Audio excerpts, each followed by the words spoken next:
pay for that. So today I made a few adjustments to our expectations for Cooper, considering how much he balked at our leashed exercise last time we hung out together. I made a point of moving to the backyard and keeping him off leash for our run around exercise periods during our session today. He did a lot better out there. He was a lot more willing to move with me and come to me when I asked him to. The only hang up we had was the very busy traffic on Archer, which, is to be expected. We are not thrilled to move towards really loud vehicles. And that's actually a smart decision. Yeah, you're a smart boy for being worried about that. So we didn't get too close to the back fence of our yard, but we did plenty of jogging. We played with the toy a little bit, did some retrieval, which he was hit or miss on. He preferred to kind of work away from me with the toy, but he was willing to hand it off once I came over to see what he was doing. And then we moved inside so that we could work a little bit more on his puppy push-ups and also introduce a pivot point for him. So I'm going to show you how we introduce that today. We are in the very early stages of learning what this means and how we can interact with it. So be patient with him when you're doing this at home and set the bar very low. We're going to make steady progress on this in future sessions, but this is also working through some latent fear of novelty that he is dealing with. I saw during our session today that the introduction of anything new to his environment really triggered a pretty significant avoidance response for him. He didn't want to look at it, he didn't want to face it, he wanted to pivot away from it and not even acknowledge it. So we had to do some work on that today, along with getting him comfortable with moving onto this mat and moving onto the stool, or interacting with this stool that we have here. So when you're working on his puppy push-ups, you mentioned that he's starting to cheat a little bit on the down. There's a simple fix for that. I'm going to show you what it is. Sit. Yep. Down. I know we've been shaking a lot today. Down.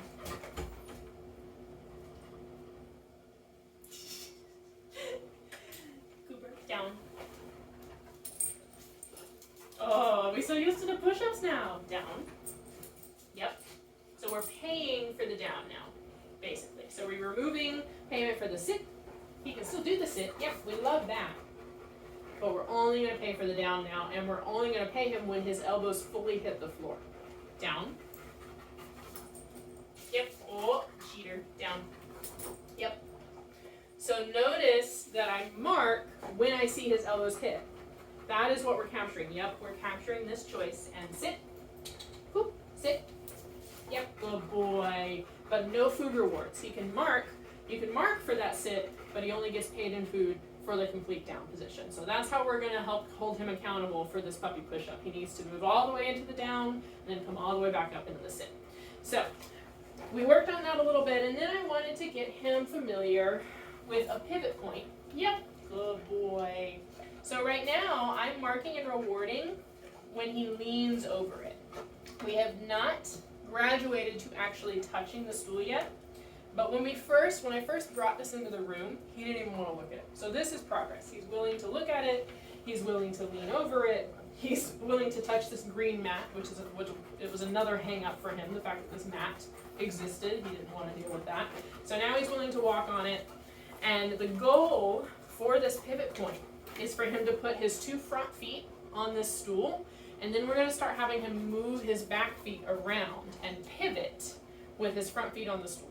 Okay, that's a very long way off. That's going to take a few more sessions. So step 1 is getting him to just acknowledge that the stool exists and express a willingness to interact with it somehow. That interaction can just look like visual acknowledgement. Yep, good boy. And in order to encourage that, you want to deliver food onto this raised surface here. Yep, good boy. Good job. Yep. Another thing you can do, and the reason why he was offering me a shake before he moved into the down for me, is I was trying to shape his shake behaviors so that he would place his paw on this stool, just to help acclimate him to the sensation and get him comfortable with touching it and having the sensation under his foot. Sit. Yep, good boy. And again, in this case, you can ask for the sit, you can mark for the sit, but we're only going to pay for the shake. Yep. And only when the shake is actually touching the stool. Yep. Good boy. And what I'm doing with my reward is I'm actually paying over the stool, and that's pulling him forward. He's leaning in a little bit, and that's starting to put more pressure between his paw and the stool. It's a little complex at first, but all we're looking for, shake, yep, is a willingness, buddy. Just a willingness. Yep, that's it. Yep, good boy.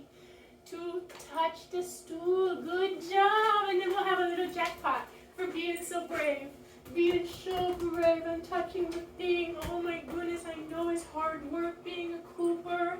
Yes, but you did so good. So the way I recommend continuing to build on this pivot point at home, just find a raised surface of some kind, preferably one that you can make sure is going to stay steady on the floor. That's the real purpose behind this green mat. Otherwise this stool will be slipping and sliding over our hard floor. So make sure there's something keeping it still and steady so it's not going to skitter across the floor. If he does try to touch it or interact with it, that's going to set you back a long way if it starts moving on its own for him, okay? So just pick a very short raised surface. It can be a platform, it can be a stair or a fireplace kind of mantle in front of the fireplace. Something that's very small and a very short step up for him, but that he can put his front feet on. And you want to just start introducing reinforcement opportunities when he chooses, yep, to interact with it in some way. That can be a sniff, that can be nudging it, it can be pawing at it. But I don't want you to try any of the formal movements onto this pivot point at the house just yet. I'm going to continue to build that here during our sessions. I just want him to get comfortable with whatever approximation of this setup you're going to be able to recreate at home. So anytime he chooses to look at it or interact with it in some way, move towards it, lean over it, you can mark and then deliver some food onto it. So he learns to associate it with food reinforcers, and he'll be more willing to try things around it and eventually build into this pivot point. The reason why I'm introducing this pivot point exercise is because it helps build core strength, and it also helps with rear end awareness and hip mobility. So he's going to be able to build his muscles as we're losing this weight and maintain mobility after he's been carrying around this extra poundage a little bit. So the pivot point is very helpful for maintaining mobility and just conformation overall for dogs. All right? But you did very well for me. I was very proud of how much progress you made and how smart and brave you were outside. And I can't wait to see what else we're able to learn next time. You did good stuff.